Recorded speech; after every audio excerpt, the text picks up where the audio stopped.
The stock market never took a dime from anybody, only you can take it from you. You sold, that's why you lost. Right?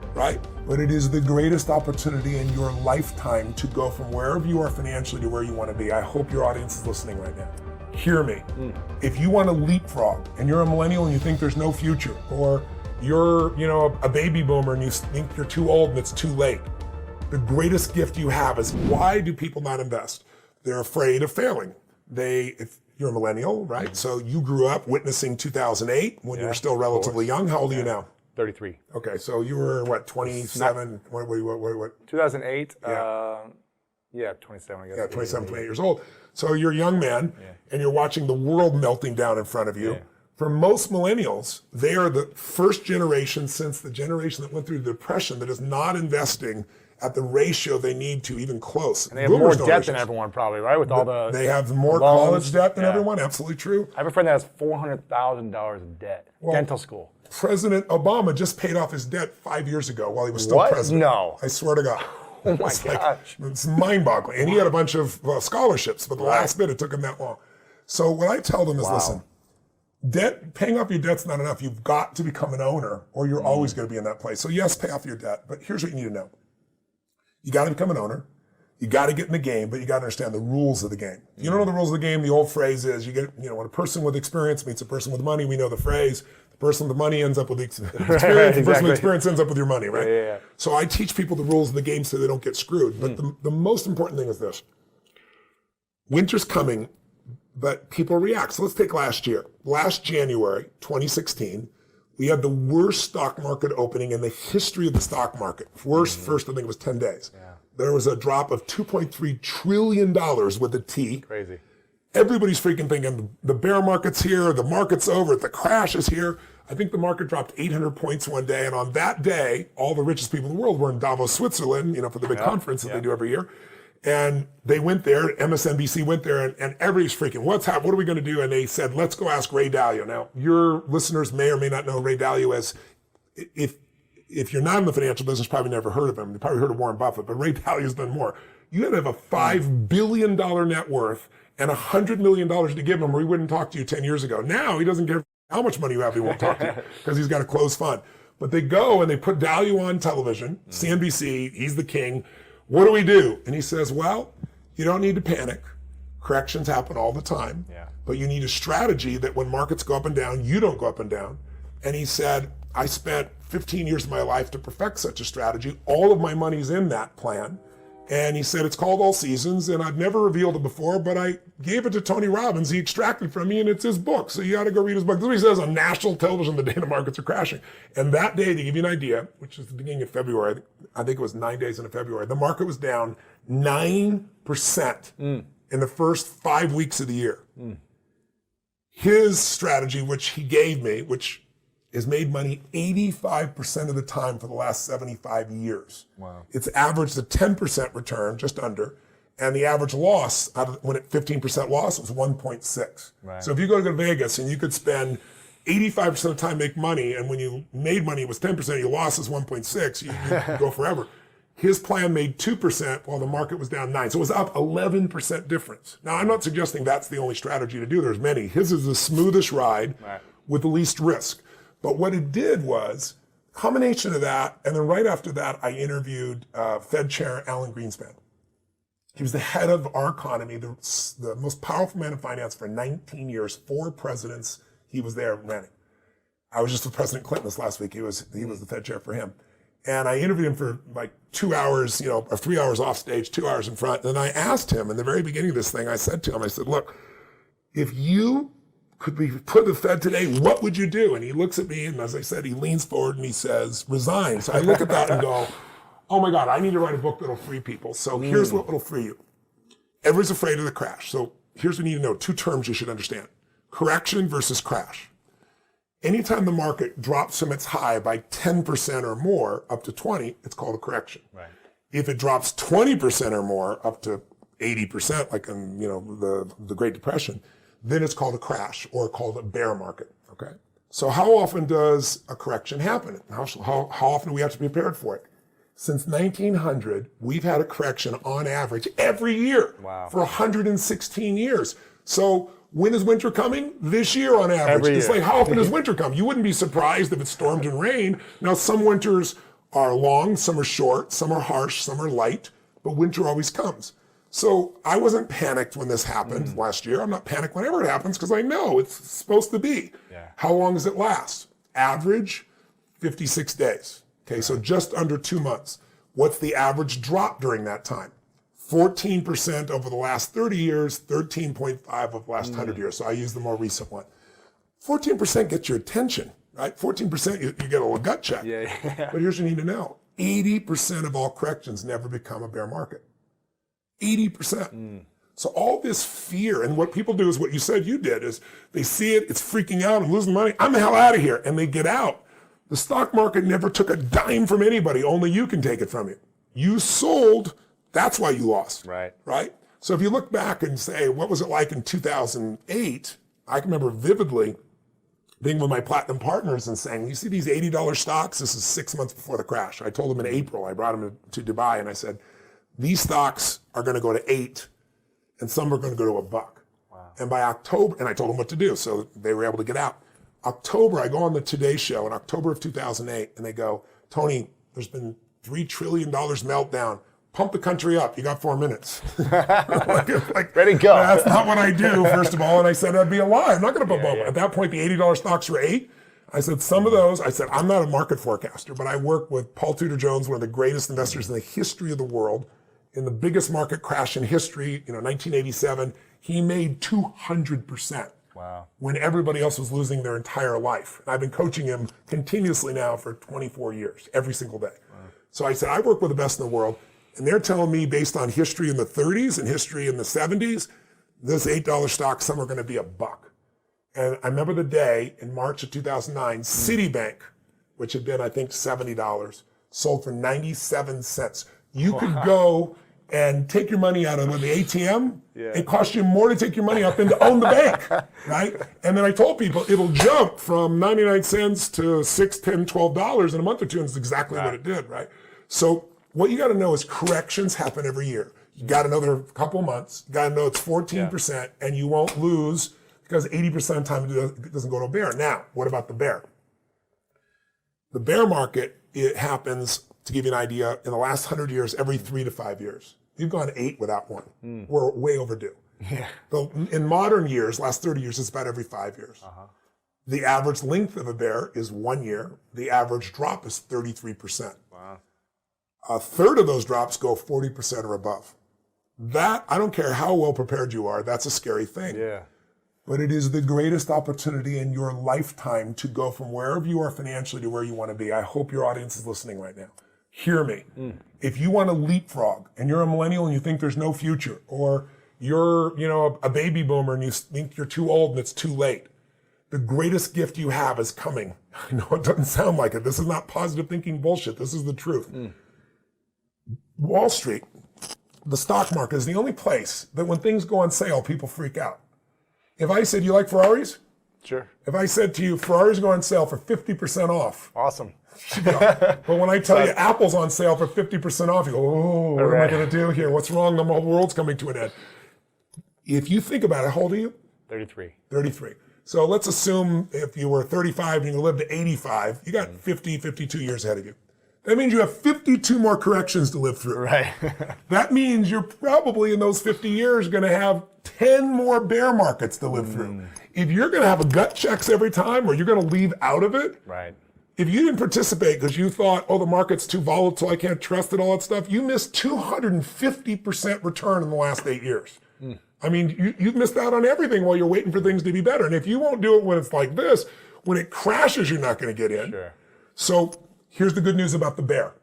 The good news about the bear, average ones a year. Could be longer, but that's the average. Could be shorter. But here's what's cool. Every single bear market in the history of the United States has led to a bull market, meaning right afterwards. So 2008, this plummeting, what happened in 2009, up 67% in a year. I can show you every single bear market, and the next year when it comes out, it's this explosion. Now, that's not true in every market in the world. It's true for 2 centuries in the United States. Wow. So that's why Warren Buffett says, I want to be greedy when people are afraid. And I want to be afraid when people are greedy. If you remember 2008, he was telling everybody buy. He was having the time of his life. Buy, everything's on sale. So what you have to do to become unshakable is turn, the metaphor I use is turn the snake into the rope, meaning we all know the story. It's the middle of the night. You're walking through the yard or someplace and you see a snake and you're freaked out. You pull back, you come in the morning and it's a rope. Once you know it's a rope, you're never afraid again. Yeah. I want to take for people investing and show them how to turn that snake into the rope it really is. And I'll tell you one final stat on all this. People always say, and you started to bring it up, timing. How do I time it? Like right now, things are too expensive. I want to wait. People have been saying that for 8 years. Is there going to be a correction? Yes. But when it corrects, you want to invest again. You'll get dollar cost averaging. If you paid a little too much here, you'll paying less here. It'll bring the average price to a reasonable place. It's going to allow you to succeed. But here's what people need to know about timing. If you are not in the market, it's the most dangerous thing. This is so counterintuitive, so I hope your audience is listening. Let me show you. There's two different research projects. One was done by JP Morgan. I just spoke for them the other day at their Alternative Investments Conference. And to be in the room, there are 400 people. You have to have $1 billion network to get in the room. Crazy. It was mind-boggling, right?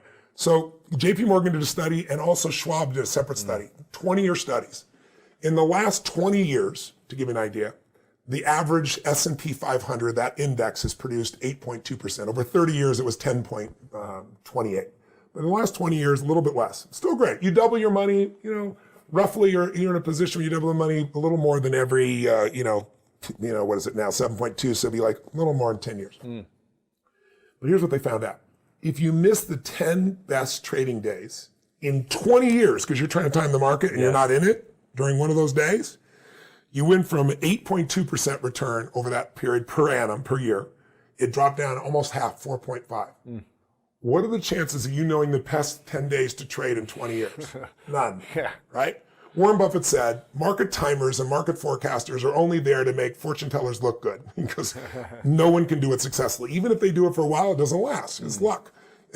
Jack Bogle told me, who started Vanguard, $3 trillion company. Wow. He said, we took gorillas, 1,000 in a room, and had them flip coins. And we said how many times they got heads, how many got tails. Just gorillas flipping them randomly. And he said one gorilla in that set of those turns flipped heads 21 times in a row. Now, when you look at that and see all these gorillas doing it, you look out and say, what a lucky gorilla. He said, but in the hedge fund industry, in the mutual fund industry, when somebody does 10 in a row, you go, what a brilliant investor. Right, what a genius. And it's just averages and luck at that time. Yeah. In fact, he showed me that 96% of all mutual funds fail to match the market over a 10-year period of time. Only 4% make it, and they're constantly changing. Crazy. So the statistic I want people to know is, if you miss the 20 best trading days in the last 20 years, just 20 days in 20 years, one day a year in 20 years, and you're wrong on timing. Your 8.2 doesn't drop to 4.5, it drops to 2%. You might as well have been owning a bond and have no and have no risk. Right. If you miss the top 40 trading days, to give you an idea, you are minus 2%. So you got to get in the market. And if you're saying, what about my timing though? Study was done by Schwab. If you got the perfect timing for the year, the right day, the best possible day to buy, some people, the worst day, someone else dollar cost averages, just keeps spending the same amount every month, regardless of prices, and somebody stays in cash. Who has the worst return? The guy trying to time or no? Cash. The cash. You get nothing for cash. Gotcha. The guy who was the best had the best timing. Got it. The guy that was the worst, the guy that dollar cost average and the one that was on the worst day were almost identical, but after 7 years, there was only a $20,000 difference in accumulated assets between the worst day and the best day. The worst was not being in the market. Right. So you got to be there. And I'm not saying put everything in stocks. We teach in the book all these different assets to diversify. Yeah. But stocks in the last 2 centuries have provided the highest return. So you have to have significant exposure to that if you want to get the highest return. Got it. And what I love in the book, you say that 80% of financial success is psychological, 20% is mechanical, right? Yes. So it's not about timing and trying to figure all these things out and when's the best thing or the best fund or best This is not whatever. about trading, it's about investing. Exactly. Trading is trying to do that, and most people lose money trading. Even the guys that tell you make money, see how they're making money 2 or 3 years from now. They usually eat the dust, right? Exactly. So yes, you've got to have the psychology, and my best way of psychology is not to pump you up. If you want to be unshakable, you want to be educated, and you want to know the facts. You want to know, look, Every 5 years, I'm going to get a bear, maybe 3 years. I'm going to get a correction every year, but I'm going to be in the market and make money. Do you know that 6 of the 10 best trading days in the 20 years happened within 2 weeks of the worst trading day? So when Trump was elected, the market dropped, I think it was 800 points that night. Then at 3 or 4 in the morning, he made a speech where he was somewhat, human and normal. And the market got all its money back. Yeah. And since then, we're up 14% in November, December, January, in 3 months. What are you telling the people right now who are saying, you know what? I didn't follow your advice. I didn't do what I should have done. I still live off of credit cards. I overbought, paid for my house, and I've got this expensive lifestyle and credit cards that I know I'm wrong. I made a mistake. I own it, and now I'm screwed. And I just got 50% cut of my work. I might lose my job in 2 months. I got all these bills. Like, how do you even respond to something like that? Yeah. Well, I certainly don't say I told you so. That's not the message, because I've been there. I've done stupid stuff too, and that's not helpful. And it doesn't bring any healing. The thing is this: we all get wake up calls. We get wake up calls in our relationships, our spiritual walk, our leadership styles. We get wake up calls in our finances, and some people, the phone's ringing off the hook right now. They're getting wake up calls on a bunch of things. They're at home with their family, and they're starting to realize, I was disconnected from my family. I haven't been plugged in. They got a wake up call on their relationships at home. They've gotten a wake up call on, I don't have any savings, and I'm deeply in debt. This isn't working. And so the cool thing is, when you get the call, then you have to make the choice. Are you going to answer the phone? If you pick the phone up, that means, baby, it's time to change. And you can look back, and you might be 27 years old right now watching this, and you're screwed. You lost your job. You got no money. You got no savings, and you feel like it's all over. And I remember in 1970, I was 10 years old, and I was in my grandpa's backyard. We were tearing down an old deck, and I pulled some nails out of those old boards as we were taking the boards off. And he taught me to put them down and straighten them with a hammer and save those used nails in a coffee can. Now, my grandpa Ramsey was one of my favorite people on the planet. This is 1970, and he was still answering the phone that rang in the Great Depression. It changed his life. He was frugal and careful and wise with money the rest of his life. And so someday, 27-year-old, you're going to be sitting on the back porch with your grandkid, and you're going to remember, back in 2020, there was the coronavirus, and it changed my life, and that you're going to be that guy. You're going to be giving dad jokes, and grandpa jokes, right? Like I am now. And you're going to get that opportunity. I was 28 years old when I lost everything. It was my fault. It was the S&L crisis. The banking climate changed. I'd built a house of cards. I was stupid. And the phone rang. It was my wake-up call. Are you going to answer the phone? Are you going to change your life to where you say, never again? I'm going to control the controllables to where I'm the little pig in the brick house. Never again. That may be the only thing you get out of this crisis. And if it is, you got enough. Preach to me, Dave. Come on now. I love this. What's the biggest wake-up call for you that this has had? Maybe it's not the financial side of things or business because you guys are thriving. Is there something, relationship, family, friendships, health? Is there anything that's woken you up now or in the near future and recently? Well, I've spent the last 15 years pouring into our leadership team and into the Ramsey personalities, creating this succession plan it's not a wake-up call. It's more of a source of pride as to how our leadership team and our Ramsey personalities are reacting in the moment here without me coaching them. They already knew what to do. They're leading. They're out there doing it. They're doing it. They're out there. They're not waiting for Grandpa Dave to say, what do I do? Tell me the steps. They're They leading. already That's did it. powerful. They already did it, and then I found out about it. And that's Wow. awesome. And so it's just a sense of this is starting to work. I mean, when Rachel Cruz and Ken Hogan and these guys are doing, Ken Coleman are doing all these hits, and Chris Hogan, all these guys are doing all these hits, these radio and TV and appearances and all this stuff everywhere, and the networks are calling and asking for them, which is awesome. And so that kind of thing is.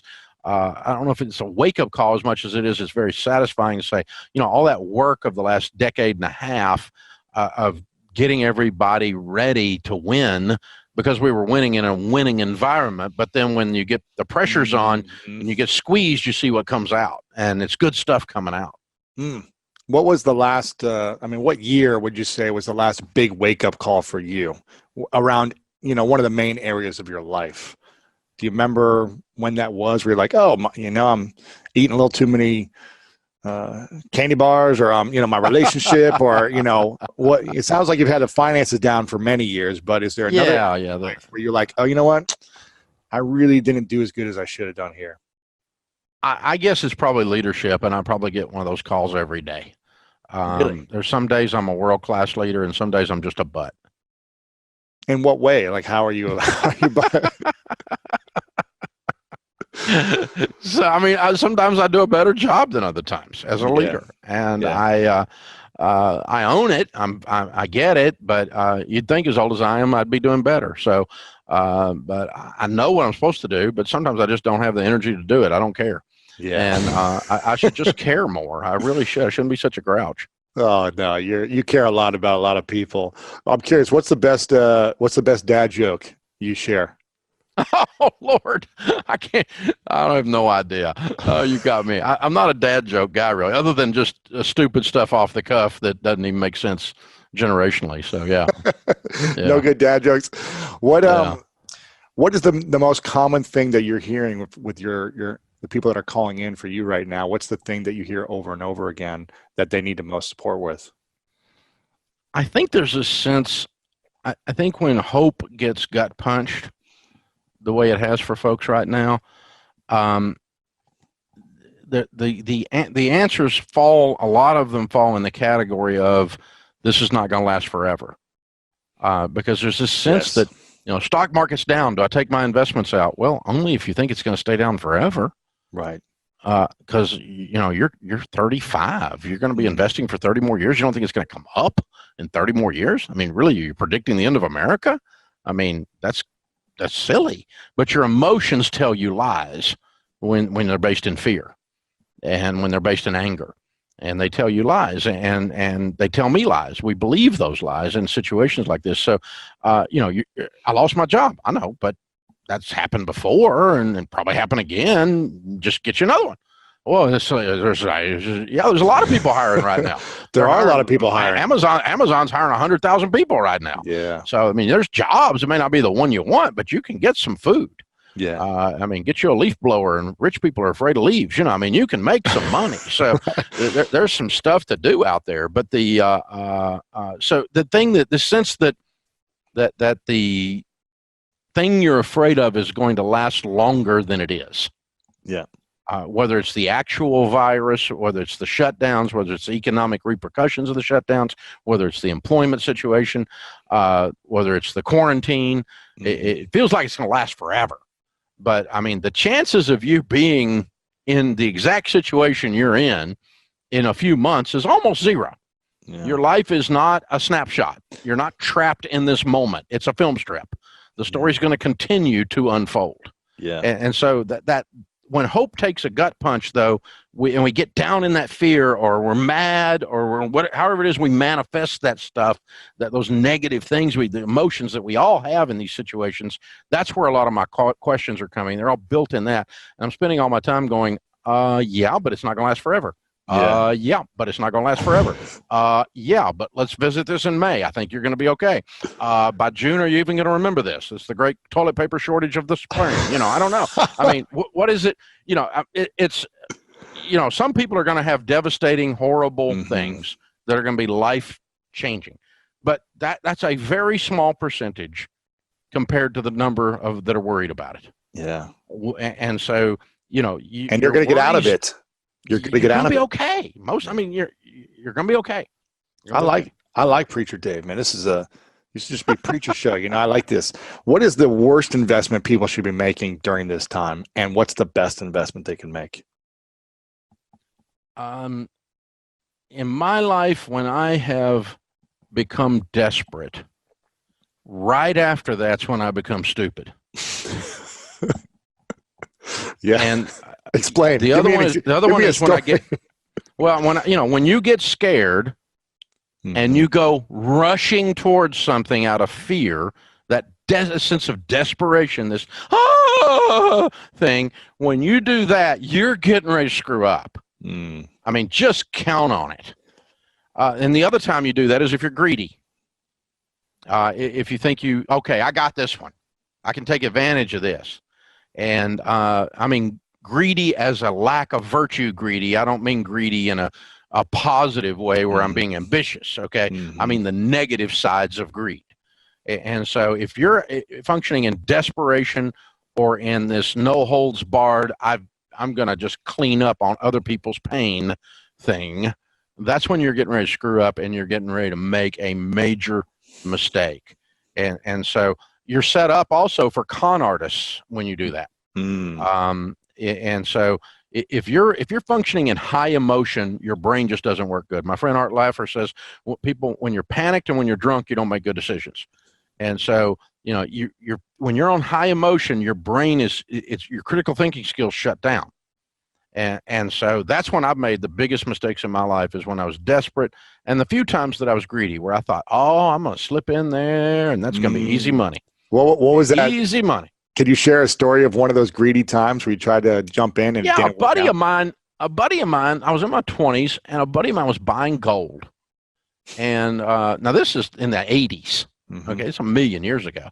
And he's buying gold, and he had this friend that was a gold bug. He was picking gold, and this guy had picked the gold prices where they were going within $1, like 14 times in a row. And so we both dropped $5,000 into this thing, and if we had hit, it was a margin deal, and so I would have made $50,000. And I thought, I'm putting $5,000 in here. I'm gonna make $50,000. But it's a margin play, which means you're either gonna make $50,000 or you're gonna make zero. And so he picked it right 14 times. The time I got in, the 15th time, missed it. I got zero. Turned $5,000 into zero instantly. Last time I bought gold, last time I played stuff on margin, last time I got greedy. Is there ever a time where, so what's the difference between greed and a great opportunity of being ambitious? Can you make money? Can you make money fast in certain things, or is typically most things take a certain amount of time and energy and effort? The vast majority of people who are successful financially and successful have done it incrementally. There's very few people who you see a meteoric rise in their wealth or their success that keep it. And I think because you build your character along the way to be able to hold on and be able to do it. I think that's my theory on it. I mean, I got rich quick. I started with nothing, and by the time I was 26, I had $4 million worth of real estate. I built a house of cards, and I had $1 million net worth. I made $250,000 in 1984. I was making $20,000 a month, and in my 20s. So, I mean, but you'd have thought I had it all figured out. Meteoric rise to the top. But the very thing that caused me to be the incredible overdrive of ambition caused me to go so fast that I missed the blind spots. I missed the detour signs. I missed the bridge out signs. And so I built this house of cards I thought was a stone house, but I was naive and didn't know. And along comes some regulations changes, a few shifts in the economy, a little S&L crisis, and kaboom. It all comes down. Yeah. All of a sudden Dave looks like an idiot instead of a genius. Right. And so it turns out I was a little of both, because you don't build something like that at 25 if you're not somewhat of a genius. But I was obviously an idiot in the way I built it, and so I get to do it again. Get the wonderful opportunity to start over, and so, build the right way. Yeah. But I mean, in the midst of that, as I was falling, it took 2.5 years to lose everything we own. I had stuff presented to me. I almost got conned serious con, like people just a real con artist type guy. There's not many of them out there. Right. Most of the time you get screwed by well-meaning ignoramuses. But these were real con artists coming into my path, and I was about to give them money because I so desperately needed to turn quick money into big money to save myself. I was desperate. And right about the time you get desperate is when you get stupid. So don't make those decisions. So there's not really. So what I'm hearing you say is the wealthy people. It takes time and it's incremental. It's not an overnight thing. It's not a quick rise. There might be some spikes here and there, but it's typically over time. It's okay to take a spike, but anytime I get a spike, I'm always a little suspicious of it. Really, it makes me even more careful. I draw back and I go, well, that's really cool. Is it okay? What do you recommend someone to do, whether they're an employee or maybe they have some extra cash? Sure. So I would say, this is a lot going to depend on you, because I'll be very personal with what I'm doing, because I'm an entrepreneur. So I look for different types of opportunities than somebody else might. So if you are an employee, there's going to be different opportunities for you. If you're a business owner, there's going to be different opportunities for you. If you're an entrepreneur, there's different opportunities for you. So I invest my money in 5 places. I invest my money into my own business. I talked about market briefs. I invest my money into real estate. I invest my money into stocks. I invest my money into crypto. Then I invest my money into physical gold. This is the order that I invest my money into. This is my type of diversification. Now, I understand what's going on, and I do have some cash. I always have some cash put aside for things going wrong, investments. I always have some cash putting aside there. And what I've been doing is I passively invest my money, meaning no matter what's happening in the markets, whether the market is up, whether the market's down, it's automatically every month passive, you have a certain amount automatic. going into it. Yeah. And this is happening into stocks, into crypto, and into physical gold. That does not change. That never changes. So I get paid. Money is automatically invested no matter what. Then in the past, I've had my more active strategy where I would take money and actively go out and buy real estate. I'd actively go out and buy stocks. And in this situation, I'm looking for good deals, meaning a good price. So I haven't been doing that as much recently, not because of what's happening in the market, but because I see more opportunities for me in the entrepreneurial business side. So I've been investing money into market briefs, like I talked about. Hiring more people on your team. Hiring more people, building infrastructure. And then I'm also working on a tax firm. So I'm going to talk about tax for 1 second, if that's okay, because This is a very interesting thing happening right now, because going off of inflation, President Biden just signed something called the Inflation Reduction Act. Was it 80 billion or something? Or it was a huge, I think it's even bigger than that. 80 billion is just the IRS. The IRS. Side. So the tax side. So they're investing 80 billion in the IRS to start auditing more people, essentially, right? To start trying to get more money from people. And that's only one part of the Inflation Reduction Act. So let's go big to go small, because the Inflation Reduction Act is supposed to reduce inflation. That's what the name says. I'm laughing because it's kind of silly, because how do you reduce inflation? You spend less money because the government has spent so much money they didn't have, which caused money printing. And you tax more people, bro. You collect more. Exactly. So that's how do you now pay off all this debt? Remember, the government doesn't make money. They tax you, they tax me, they collect taxes, and then that's what they use to pay off their expenses. Now, it's not surprising that the government is running into an issue, because they have almost $31 trillion of national debt that they need to pay off. This is not fixed rate debt. So as interest rates go up, their payments on this debt go up as well. So we talked about what happened in the housing market. Imagine that on a $30 trillion level now. So the payments are getting bigger. So what does that mean? Well, if they have this pool of money, either they're going to need to inject more money into the government. The Fed has to print more money, but they can't do that anymore because of inflation, or they're going to need more tax dollars. So that's one of the reasons why through this Inflation Reduction Act, one of the things they want to do, which is one of the most financially interesting topics, is they want to invest very heavily, billions of dollars, into the IRS to help them beef up and collect more tax dollars and past tax dollars. Now, I do want to clear up some of the false information out there, because the act is working to hire 87,000 more IRS workers. That's crazy. It is crazy, especially considering that today there are about 80,000 IRS workers. So they're gonna double. Yes and no. So the 87,000 people that they're hiring are not all IRS agents, and they're not all being hired today. They're going to be hired over the course of 10 years. And the whole idea is, this is what they say. Again, this is what they're saying. What might happen is it could be a little bit different. Right. So I want to be just completely transparent because I don't want to mislead people. I want to make sure everyone's fully understanding what's happening. You have what's scheduled is about 50,000 or so people in the IRS are scheduled to retire over the next 10 years. So these 87,000 people are supposed to replace them and beef up the agents that are actually going to be doing the auditing to go and collect more money. Now, even if 50,000 people retire, that's still adding almost 50% more people to the IRS. Who are they going after? Well, they say the wealthy, the super rich. And there's about 1,000 billionaires in the United States. Yes. Do you need tens of thousands of people to go after them? No. So you go a little bit deeper. Now, again, what do we look at? History. I look at history to answer the question because they keep saying that we're not saying, it's not in the bill, it's not written anywhere, this is what they say, that we're not going to go after middle income people or anything like that. Well, in 2021, 50% of IRS audits were on people earning less than $75,000 a year. Come on. 50%. 50%. 50%. Wow. How do they know?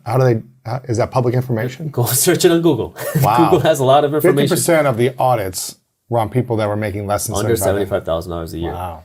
And Why are they doing that?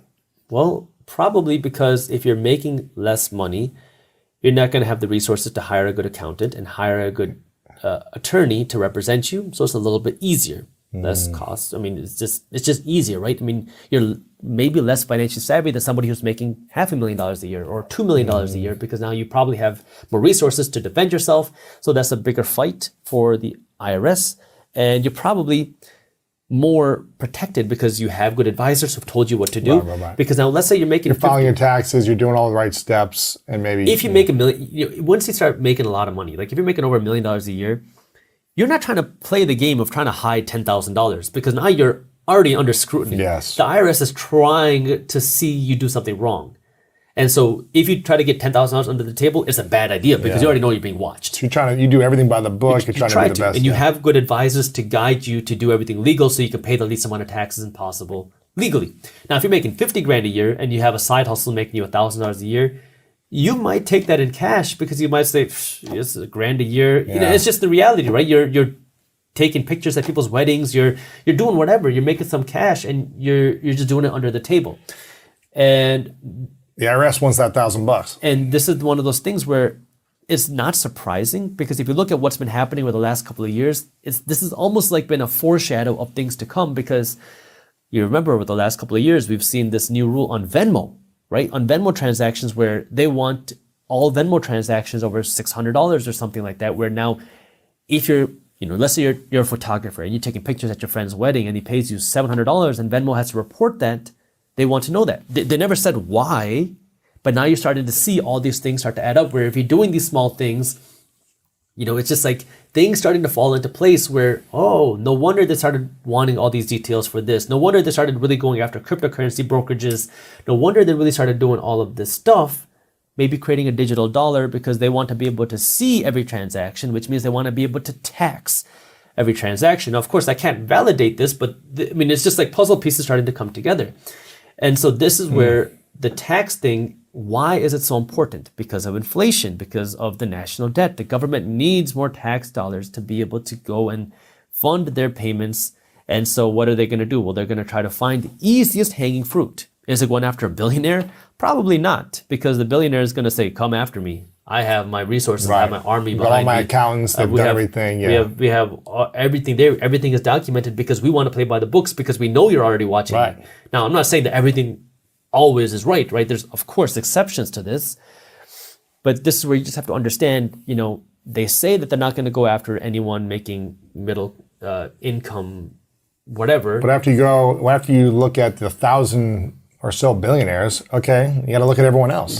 So this is again, right? That's what we would have to. And you got predict. 80,000 people working on it. It's like, all right. It's just looking at history, right? History is the best indicator for what's coming. I keep saying that. And I'm sure your audience is getting very bored on the way to me saying this, but it's the best indicator because I can't look into the future and say what's going to happen, but I can look in the past and see what has happened, and I see that hey, this is what happened in 2021. This is what's been happening because this is just the situation. And so for me, I've also seen a big difference between good tax advisors and bad tax advisors. Because Is that why you're starting a tax? that's why, because it's the entrepreneurial mind where when I get scammed, I get screwed over, I get, these things happen. It makes me want to find a new solution.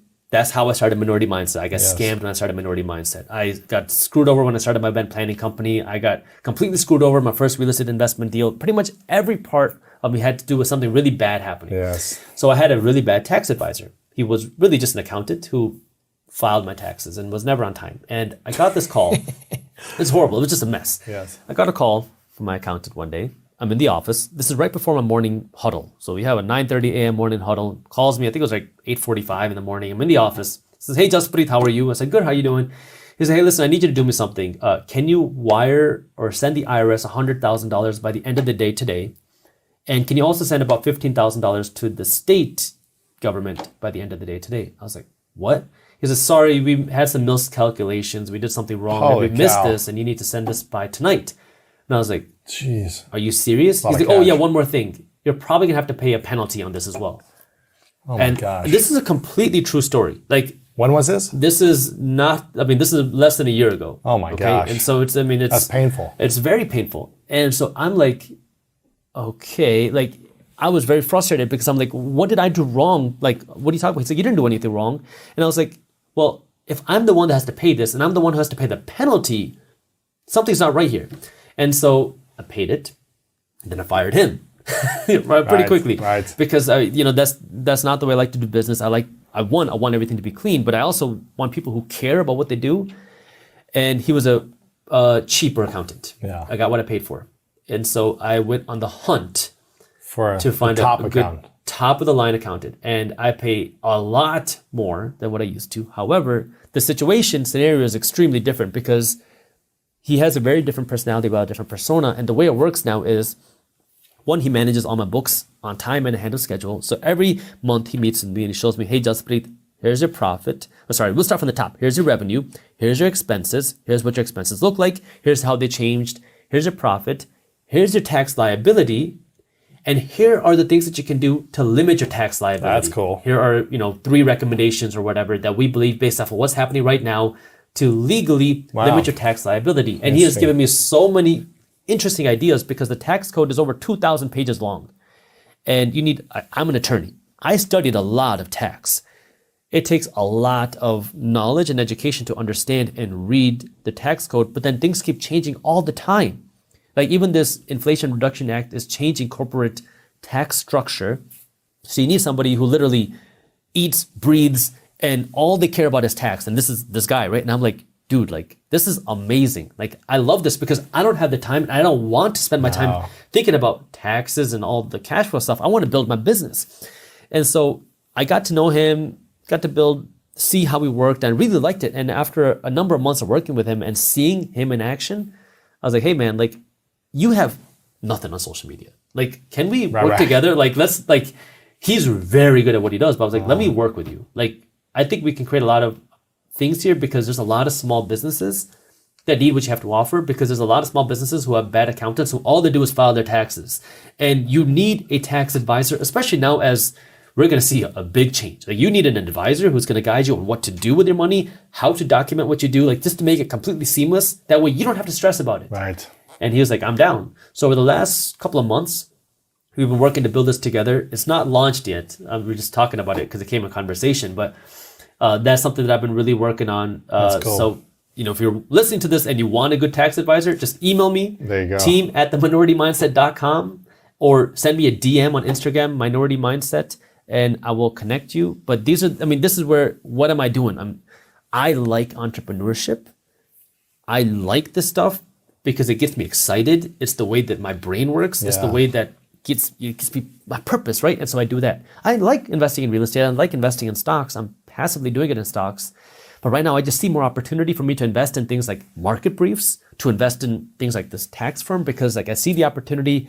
It's fun. I have a blast doing it. I get to meet really cool people. So, it's a matter of now, what is that lifestyle? Now, if I wasn't an entrepreneur, what would I be doing? Yeah, I'd be stacking up cash, to find good investments either in the stock market or the real estate market, or to buy a startup because it's very accessible now thanks to the internet, thanks to all the crowdfunding sites out there.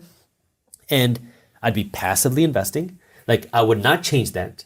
So I mean, I think everybody should be doing You can this. put $100 a month away into stocks or into an automated account that is investing for you. Did you know if you're 21 and you start investing $100 a month and you never change that, and you just get a 10% return on your money, which is the average stock market return, and you do that until you're 65, you will retire a millionaire. Come on. We're talking about less than $4 a day. $100 a month. $100 a month. Automatic. Automatic. Going into an index fund. And you just keep trying to match the market, right? Doesn't mean you're going to get 10% returns every year, But over the long decades, term, you will, yeah. that's what the historical stock market return is. Now you can just plug this into a calculator and you'll see that $100 a month from 21 to 65, 66, you will be a millionaire. Is now the time to start investing, or is it more just save up some reserves for 6 months to have some cash to live your life before you start investing? Or is it important to build the discipline and the habit of investing $50 a month, $100 a month in a diversified portfolio, no matter how much you're making? I remember going through this because I didn't have any money, and I when was this, right? This was 1982, 83. I had to borrow $4,000 from my dad to help to take care of my family bills. So I remember thinking, how many weeks could I live if I lost my income? And I started counting in weeks, and I would try to go out because if I got hit, so I think that's the way to do it. You know, you start to count how many weeks. Can it be a month? Can a year? Can I get up to a year?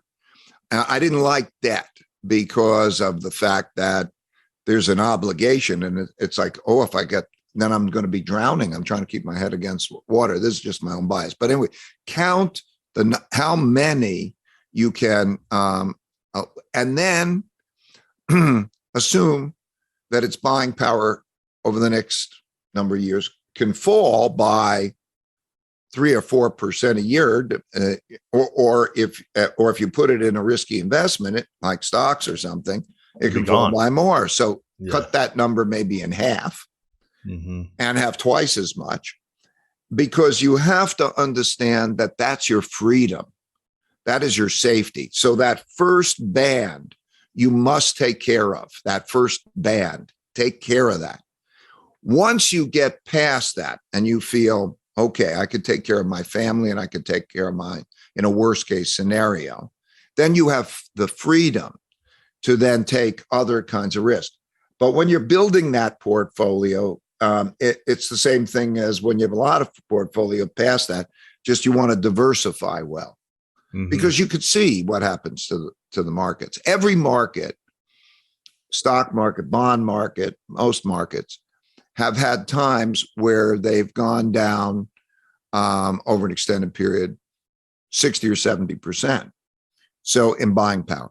So I think diversify, count that, and build it, and realize that's your saving. One thing I do for my kids and grandkids, and always did, or as long as I could start to afford it, was for every holiday, like Christmas or their birthday, I would give them a gold coin. And I said, I never want you to sell that gold coin until there's an emergency, a real emergency, never because you want to buy things. And the reason I did that, and they'll build over a period of time, that'll build something. And I said, don't even sell it. You pass it to your kids unless there's an emergency. Okay. And so you're building that savings, because I think we so easily spend so much money on junk. You know, so anything that I would give them, whatever it would be, I don't know, a piece of clothing, a thingamajig, a toy or something, right, will probably be gone in a year. Okay. And so the power of saving and, you know, and that resource, the relief it gives you and the power it gives you is so great. So yes, save it, diversify it. I'm gonna continue to stay on this topic, but also go off a little bit because you mentioned how I guess it was 40 years ago you lost your money and you had to borrow $4,000 from your father to just kind of survive and pay your bills. How much money had you built before then, before losing it? I don't remember. It wasn't like it was a ton. Gotcha. I was fairly early in my career. Uh-huh. I had a small investment business. I don't remember what it was exactly, but it wasn't a ton. I'm curious how you, from having some money to losing it, how you then went on a 4-decade run of getting to where you're at now. Was there something in your mindset that allowed you to believe in yourself still? Yeah. Okay. That didn't say, oh, I've lost it all. I don't believe in myself anymore because I just ruined my finances. That extremely painful experience was probably the best experience of my life. Really? And it changed my way of thinking, ways I'll describe. But let me say, before that, I didn't have much money. My dad was a jazz musician. My mom was a stay-at-home mom. And I felt, of course, rich. I had two parents who loved me. I went to public school, and then when I was a kid, I did odd jobs and I caddied. And so when I put in the stock market when I was 12 and I got hooked on the game. So I never had much money, but then I built up some and then had that experience. And so that experience, which was also a very public experience,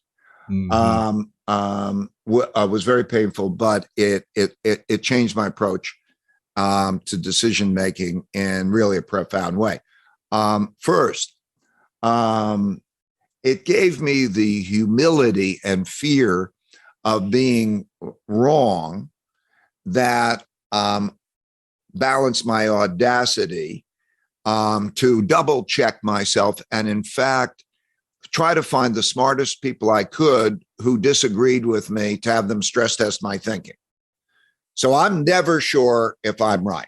Like my track record of being right is probably 70 or 75%-ish, somewhere in that 70%, let's say, something like that. And I'm used to being wrong sometimes, and it's painful. So the stress testing of my opinions gave me an open-mindedness to learn a lot, and also diversification. I learned how to diversify without reducing my risks. If I could take a lot of uncorrelated bets, the return will equal the average of those bets, but the risk can be up to 80% less. And it changed it really caused me to reflect, because I remember thinking to myself, it felt like I was sitting next to a jungle and I could sit on the safe side. There's always risk in return. And what would I do? Would I have a less great upside and be safe? Or would I go through crossing this jungle at which things could kill me or whatever in an attempt to have a great upside, a great life, a great upside? And so that puzzle led me to do the things I described, but also I knew that I had to go have the great upside and not be constrained by the risk.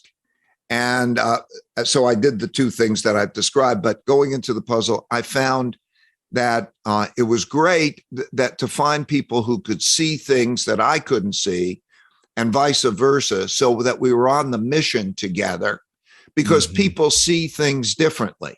I learned how people see things differently. Somebody will spot this or that, and then that back and forth helps you make better decisions. And if you're on the same mission with them. So one of the things I wanted was this meaningful work and meaningful relationships. And I found that that was so good that when I, sort of got to the other side, like, I had enough money and upside or whatever, I still wanted to stay in the jungle. and I still wanted to do this because the act of doing that with people that I was doing this meaningful work and meaningful relationships with was rewarding in and of itself, as well as success. So one of the things that you can learn is that you can see through other people's eyes. That doesn't mean you accept what they say blindly. It's that you think about their reasoning. And if you do that, that's good. It also gave me a principle, which is like one of my fundamental principles, which is pain plus reflection equals progress. Mm-hmm. Okay. We have this pain, whatever it is. And okay, the reaction is a negative reaction and can almost be, why did that thing happen to me? And so on. If instead, when one calms down from the pain, is a lesson there about how reality works. Okay, it happened. Reality works that way. And then there's a thought, how do I deal with it better to produce better? What's my lesson? And if you acquire that, I would acquire that. I still acquire that. And then I wrote them down as principles in my books. That's why the collection of principles, it's like a journal. If you got $1,000, I would just keep investing in yourself until you got another 1,000. Okay. And then invest in yourself. Now you got 2,000 invested in. You go. You should start making money faster. Mm-hmm. At some point, you should start every time you make an investment in yourself. If I put fuel in my car, it's supposed to take me further. Right. So if I invest in myself, then. And look, there's things I bought that I didn't get a return on right away. But I didn't quit investing in a course or a workshop or training or education because it didn't work. Or your health. I spent 17 years going to school. None of it was any good for me. Mm-hmm. But it did teach me. It did teach me how to go to school. Right. How to study, how to go there, how to complete a course. I completed college. Mm-hmm. I'm not proud of that, by the way. You're not proud you completed it? Why not? No, because it was it was ridiculous. I should have dropped out. I knew it was a bad thing. What'd you major in? Majored in accounting. It's a good degree. It's not like just some business degree. Right. But you should have dropped out of it. Why? I should 100% because I'd have a 5-year jump on my career. Mm-hmm. But the problem is I was on drugs. So actual drugs. If I wouldn't have been on drugs, I would have quit college. Because I would have had enough confidence in myself. When you're on drugs, you can't have confidence. Because you know you're drugged. Right. So everything is second guess. Because my self-esteem was like through the basement. And so I'm like, I need to quit college. But everybody around me is, oh no, you got to finish college. I'm like, what do I know? I'm a drug addict. Mm-hmm. And if I drop out, I don't have a degree. No one's going to hire me. I didn't even worry about any of that because. I didn't worry about that. I just didn't have the confidence to follow my intuition. You can't when you're on drugs. When you're not yourself. So what do you do with $1,000, right? Right. I think you just got to keep investing in you until now I'm making $3,000. Mm-hmm. Okay, boom, reinvest all that again. But what we do is we start taking it off the table, right? We save it. We don't invest it. So I think people just need to get on that cycle of okay, I'm going to keep repeating this activity. I'm going to reinvest some money in myself, go to the workshop or whatever. Mm-hmm. Monday, I got to be hustling again. Until, okay, now I got $4,000. Okay, now I got $5,000. Now the income's starting to pick up. Income has to pick up. The income should be an indication that whatever you're learning is helping you. That's interesting. Until one day you're like, okay, I have more money here than I can actually invest in myself. I can't, there's nothing I can go to get rid of this money. You need to get rid of that money though. All my free time is going to my workshops. I don't have more free time to invest in me. Yeah. I'm developing skills. I'm working. I'm earning more. Yeah. Now, what's the next step? Yeah. And now it would be, okay, I got to spend money on marketing. I wouldn't go look for an investment right now. Mm-hmm. I'm going to spend money on marketing now. Now I'm going to spend money on marketing to get me more leads. Mm-hmm. And I would, big mistake I made in my career was not spending more money on marketing. Because you turned, 50 when you really started investing in? I was 51 when we started playing the social media game. And I was probably 55 or 56 when we started spending money on marketing. Wow. Yeah. 51 when you started doing social media? Yeah. And then I should have been spending money. I should have been spending money when I was 25 years old. When I was selling cars, I should have been spending money on ads. but I was scared, man. So what made you not scared 25 years later, 26 years later, at 51? I started studying, hey, what do all these successful people have in common? You know, whether it was the mattress dealer, the car dealer, the furniture dealer, or Elon Musk. They spend money, man. You know, they spend money. They spend a lot of money. And they don't worry about money the way I was worried about it. They used money, you know. They used it. They didn't save it. They didn't hoard money. Mm-hmm. And the greatest companies on this planet today, the ones that have just some of these companies have lost money for 25 years. Look at Amazon. Yeah. Reinvest. 1.7 million employees.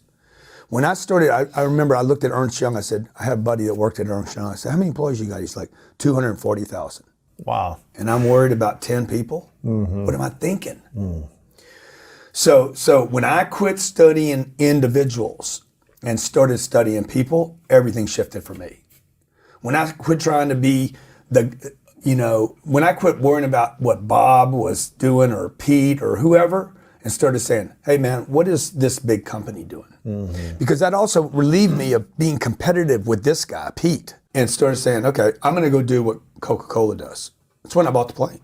Right. Really? Yeah. How old were you when you bought the plane? I was 50, maybe 55, the first one. I bought it because I studied what Coca-Cola was doing. They bought planes. I said, why are they buying planes? Oh, then I learned how they write them off. And then I learned how they trade them every 3 years. That's crazy. So notice every 3 years, I'm trading a plane. I'm getting rid of it, replacing it with another one. But what are they using it for? They don't use it for pleasure. They're not using it for Instagram photos. Right. They're using it to go and set up headquarters in other countries. Wow. You know, so that's when I wrote, if you're not first, you're last, because when I started studying these companies, I'm like, Coca-Cola's everywhere. You can't go any place and not see Coca-Cola. And I was like this big. I was always thinking about what can I keep? Mm-hmm. And they were thinking about how many shells can we get on? How many eyeballs can we see? Mm-hmm.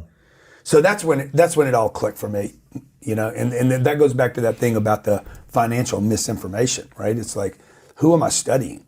And that's when we started, you know, opening up the funds for I went to New York City to go walk in Goldman Sachs and JP Morgan's offices. I wanted to walk in and see what it was like. These are multi-hundred billion dollar companies. Crazy. You know? And I walked in, I was like, oh my God, man. It just all hit me in a second. I've been doing everything wrong. What were they doing different? They own the building. They weren't renting the building. They own the building. Well, they don't care if they rent. They could rent it, but they own the elevators were bigger than the studio. Oh, right. One elevator. It's crazy. And 60 people got on that elevator and went to the 120th floor. And then there was six of these elevators, people going up and down. Everybody told me, don't take people's money. Do not let investors invest with you. Keep the whole deal for yourself. The second I walked into Goldman Sachs. Because all they're doing is getting investor money. That's all they do. Okay? And the difference is what I do is I could go to Goldman Sachs. I was there. They would give me money. And I'm like, I'm not going to get money from them. Why not? I'm going to do what they do. From individuals. Exactly. From my friends, from people that follow me, from people that support me. Okay? Goldman Sachs will give money to anybody. Right. Okay, they don't know how to go to these people. They're not on Instagram or Facebook or LinkedIn or TikTok. So I'm going to create a fund where I can tell my audience, hey, Lewis, you can invest with me. I'm going to kick Goldman out of the deal, or JP, or whoever. There's a bunch of these guys, you know. It's not that they're doing a bad thing or anything. I'm not saying they're the devil. But they're close, okay? Because they're not going to call you up and say, "How you doing, man?" Mm-hmm. You know, without saying, "Hey, you got any money to invest?" Mm-hmm. It's just not, you know, that's not what they do. Their job is to make money. Period. So anyway, when I saw that, I'm like, okay, these are the richest institutions on the planet. They fund everything that happens. The company BlackRock and Vanguard. These are probably going to be worth $20 trillion each in the next handful of years. They say they'll own 99% of all the assets on planet Earth, not just in America. How are they able to do that? Because they scale, right? Because they think big. So they're funding everything. Everything that happens on this planet, from media to pharmaceutical, is going to be funded by those two companies. Wow. So it just, when you're studying your rich uncle or the neighbor down the street, the think is only so big. And then when I started studying these other companies, I was like, okay, this is who, if you want to create that kind of legacy wealth and really help a lot of people, because they are in a position to help or hurt a lot of people. That's the scale you got to think at. Yeah. But it took you really 25 years to get there, to start thinking that way. Is that right? Because you weren't able to see yourself spending money for 25 years. You were just trying to earn more and more and more. Yeah, because I was just trying to, the grind was it was such a low level grind. Mm-hmm. Let's say you had the right information at 25. Yeah. Let's just say you had a rich uncle that did what these people did and you got to witness this. Yeah. Do you think that you would have been able to get there faster? Yeah, 1,000%. Or do you feel like money only comes to you when you're ready for it? No. Like when you're ready to make it and when you're ready to take on the risk or the responsibility? Sabrina will never make the mistakes I made, okay? Because she won't get in the wrong car. I got in the wrong vehicle. I didn't know. The vehicle I got in when I was 28 years old, I could actually make $100,000 a year doing this. My daughters will never get in that vehicle. What will they do? They'll be like, I'm not getting in a $100,000 ride. If it can't bring me, they're going to be like, hey, if this doesn't have $1 billion possibility, they're going to pick this is the wealthy. They put their kids, their kids see things differently. If they're not ruined, right? If they're not completely ruined and scathed by having whatever they want, then they'll see opportunities different. Yeah. But when you see the possibility, then you're like, I'm not going to get in that car. I'm going to get in a spaceship. So if I was 28 again today, I mean, I would know what industries to pick. Top 3 industries to pick. Hedge funds have to be one of them. Really? Advertising and marketing's got to be a space to be in. Mm-hmm. And probably, something to do with healthcare. If I could scale healthcare. If I could scale the organic alternative medicines, so those are 3 massive spaces. Maybe financial too. Maybe the financial world. In the next 30 years, we're probably going to have a disruption of the dollar. Right. And the way money's. Maybe we're a cryptocurrency, environment in the future. Yeah. So any of that's going to happen. But the reason I would go there is like Jeff Bezos. When I saw the first interview with Jeff, when he was saying he was studying algorithms, I think he was at one of the big firms, selling stocks before Amazon. Yeah, before Amazon. Mm-hmm. And then he saw something came across his desk where there was a spike in internet activity, eyeballs going to the internet. That's when he said, "I'm going to go do Amazon." And he followed traffic. I didn't ever follow traffic. He followed scale. He followed scaling possibilities. And then what did he do? He followed the traffic, the possibility. Then he invested in the possibility. And then he went into debt on the possibility. And then he was willing to not get paid any money. But what did I do? I need money today. I got to have money this week. I need to have a little more money next week. And if I get a little more money after that, I'm going to save it all. And then I'm going to go do that again. And I'm going to feed the bank. And I'm going to keep feeding the bank. I don't even know how much money the bank's made off of me for 25 years. We don't know anybody that works harder than Grant Cardone. And as soon as he gets a bag, he brings it to us. What do? Hey, y'all want to borrow this money? Now repeat that 300 million times. Wow. And that's the American people.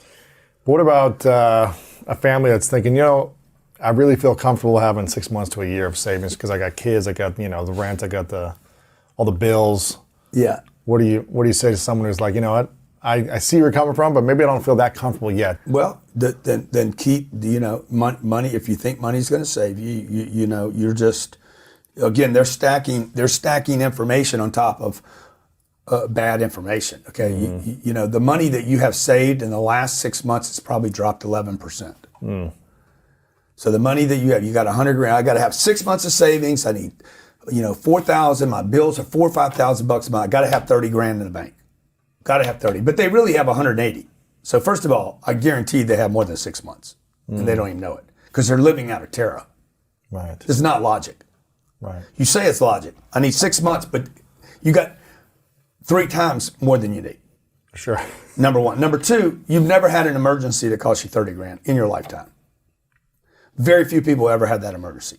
Everybody hears about it. Oh yeah, my guy got in a bad, this happened, blah, blah, blah. Car whatever. accident or this. But and if that, you yeah. had assets, if you'd been investing in assets, you can always go use those assets for collateral You to could get a solve loan your out. cancer surgery. You can get a loan out from the bank if you got it. 100%. Or if you just took the money that you earned and keep reinvesting in assets that pay you, not assets that you wish one day will pay you, but assets that pay you every month. If you keep investing in that asset class, one day your cash flow will be your emergency account. My emergency account last month paid me $1.6 million. My cash flow, That's my crazy. free cash flow. That's crazy. That's no work involved. That is not 1 second of one day. Okay, and that happens every single month in my place. But that's been because I made a bunch of investments for the last, 25 years. Right. End of every year, I dump all my cash out every year. I'm like, you need to get as close to zero as you can, and replace it with assets that in January, if I dump out in December, January, I want a payment from that. It doesn't have to be a big payment. It just needs to be a drip off that asset. Something, yeah. So I'm not gonna buy a cup because the cup won't pay me. So in December, I had a bunch of money. Boom. I'm like, make a deal. You were in it, yes, a couple days ago. Yeah. Take You bought that house. Take that cash, that garbage that you have. I already had a surplus of money. So if I can't buy 2 of these, I'm not going to buy one of them. If I can't write off some portion of it, I'm not going to buy it. If I can't do it out of passive income, I'm not going to touch it. Interesting. So those are my criteria for making investments, right? And it needs to cash flow. So I took a bunch of this cash that was sitting here, just deteriorating, not providing me with safety, and took it and put it into this asset. And people are like, you're ridiculous. You paid that much money for that thing. Okay, we'll see, So I buy this thing. This thing will provide rental income. I think this year I'll make $3 million on this deal. Wow. In cash flow. And how much do you have to put down? Or you to buy the whole thing? Well, I paid cash for this house. Gotcha. So, but the reason I did it is not because this is a great deal, but this is a terrible deal. Keeping the cash. Keeping the cash is garbage. This Malibu house is probably one of the worst investments I ever made. Why? Okay, but I had a bunch of surplus cash. I had already bought in December. We bought almost 2,000 apartments. If I could have got another apartment deal, I'd have bought another apartment deal with a $40 million. But I couldn't. You couldn't find one. I couldn't find another deal. Okay, I still had this money left over. End of the year, it's just a thing that I do. End of the year, dump out. Literally, like flush the toilet on your savings. So every day I look at my savings accounts, okay? It's not because I'm worried about any more money anymore. I know for sure the money's going down in value. Everybody knows that this year. Your money is depreciating, right? It's dropping down in value. What you were told that is 100 grand is not 100 grand. The bank's not even telling you the truth. It's 100 less 11,000. It's 11% right now? Could be 34% less. Some people think it's going down 34%. That's crazy. But you're going to still see 100 because this is invisible taxing, right? It's inflation. Wow. So I know that. I know it's not 100. So when you guys look at your checking, I got 180,000. You're lying to yourself because you're not doing all the math on money. This is why Mike Saylor went and took all that money he had and invested in Bitcoin. Bitcoin, yeah. Because he's done the research. So I would listen to him, and I'm not saying you guys should go buy Bitcoin, but I'm not buying Bitcoin at those levels. Okay, I'm buying assets that can provide me with more cash, with more income. Maybe I should be buying Bitcoin. I don't know. But anyway, so I dumped this out. I dumped this for now. I've been shopping this piece of real estate for 19 months. I've been working this deal for 19 months. Wow. So I'm not being like, okay, I just got to go buy something. I'm not going to do that. But I'm trying to get rid of this cash to go into an asset that has the potential to go up in value over time. I dump out in January. Okay, I do 3 webinars. That's why everybody wants to know, man, what's the rush to make more money? Because I'm broke, man. And I got a new house. Right. You got bills to pay now. You got expenses. So January 1st comes, I've done 3 webinars already to start filling this up again. Right now, if I walked into January 1st with $40 million sitting in a bank account, dude, you're not hungry. What's the rush, bro? You're not hungry. Yeah, let's plan. Let's do some planning this year. But what I do is I dump out. So every year for the last 15 years, every January, I end up with more assets. Many of the people that I know who have tremendous amounts of money have huge fears around being poor.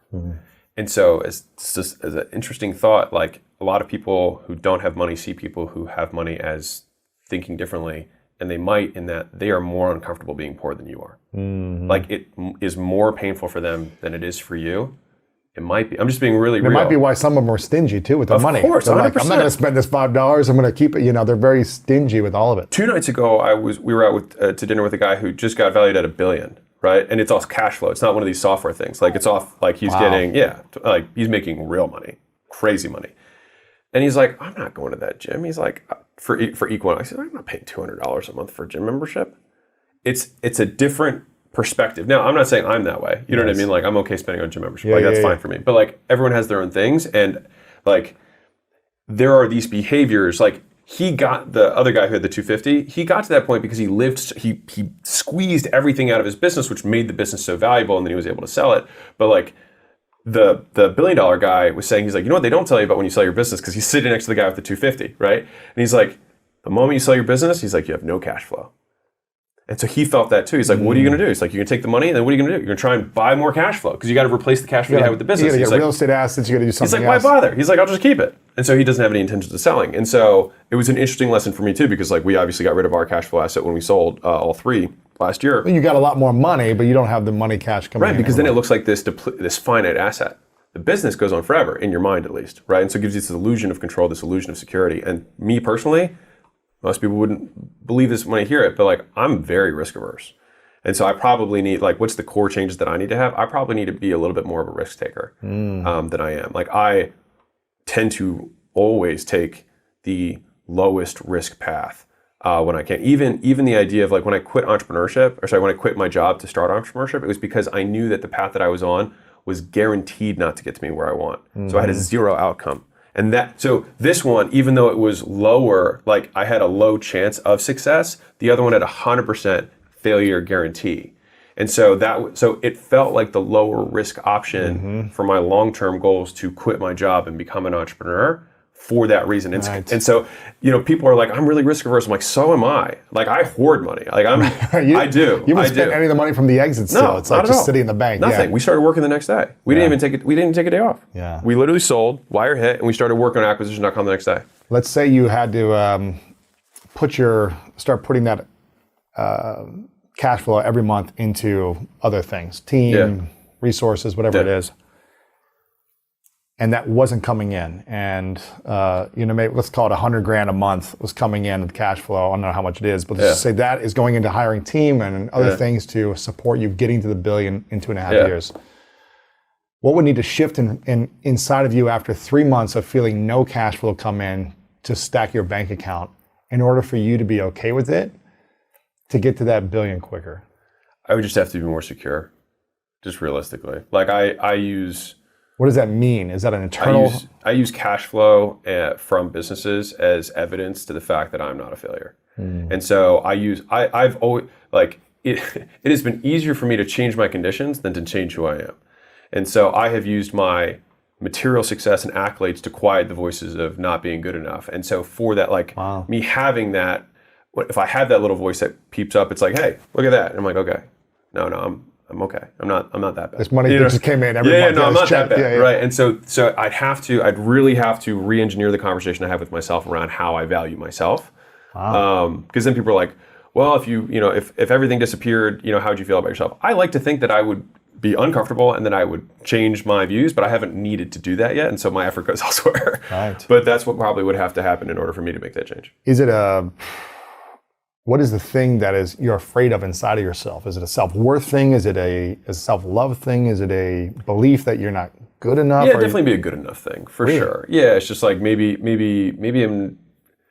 I'm not as good as I think I am. Maybe everything that I've been putting on media, maybe my book, maybe all these things are actually not true, and I don't know what I'm talking about, right? Because clearly I don't know what I'm talking about because I'm not making any money. Like, so these things have been. That's why acquisition.com is the other half. Like the actual businesses of acquisition.com compared to the media of acquisition.com, it is the other half because it's the evidence of the fact that the things that I say are true. Because those are getting results. 100%. And they're growing. Right. And so that way I feel bulletproof when I make the content, when I make the book, when I write the stuff. Like, there's a zillion people who are like, you suck, none of this is true, whatever. And for me, it rolls off my back because I have evidence. Right. And I'm like, no, it is true. And here's how. But if I didn't have that, I would probably have to, it's because I don't know what the right call is there. Because if I didn't have the evidence, it would be hard for me to say you're wrong because I don't have any proof that they're wrong. But you have evidence now. Right. And so I have this evidence. And So how do you change the belief inside that you're good enough with the years of evidence now? the question is like, have I built $1 billion thing yet? You know what I mean? And so that'll be 10 billion. Yeah. Oh, of course. No, but like it's a fun convo, and it's great because this was wonderful, Lewis, because I get to see my own limiting beliefs.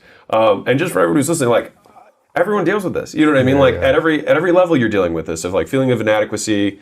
You know, feeling not good enough, feeling like you're not smart, feeling like you don't work hard, whatever it is. Like I have that stuff all the time because you think that the external circumstance is gonna solve that. And I would say that it does to a degree. It becomes a crutch. Right. But then you have this crutch, and then you just tie yourself worth to the accolade of the thing, rather than still yourself. And maybe I need to do more work on that. Who knows? If you could overcome one thing or eliminate one thing internally to become a better leader to yourself, to quiet the noise 100%. or help you take a risk in a different way. Yeah. I'm not talking about lose all your money, but take the risk to help you accelerate this. Yeah. And you don't have to, by the way, but I just believe that it's possible for you to do that. Yeah. I believe you can be a billionaire in 2.5 years. I appreciate it. That's the goal. If you shift whatever inside of you is holding you back to get to that space.